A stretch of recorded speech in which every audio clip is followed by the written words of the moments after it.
How would you describe current demand for closed-end funds?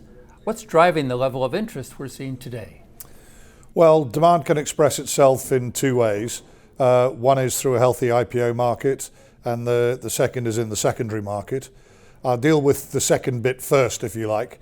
Demand has been increasing, and hence we've seen discounts narrow. So there definitely has been some interest in the secondary market. However, the IPO market remains really very challenged.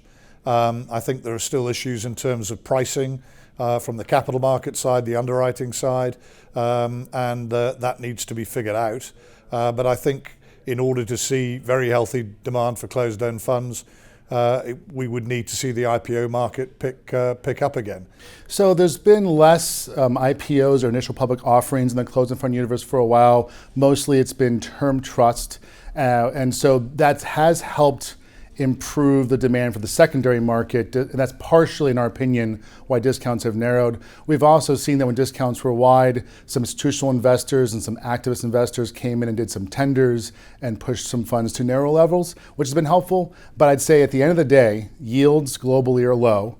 The average closed-end fund on the taxable side yields between 7 and 8%, depending on the environment and the sector. But that's a very significant level that a lot of investors are attracted to, both equity funds and bond funds. There's been strong demand over the last year. And really what's driving that has been investors trying to reach for income a bit.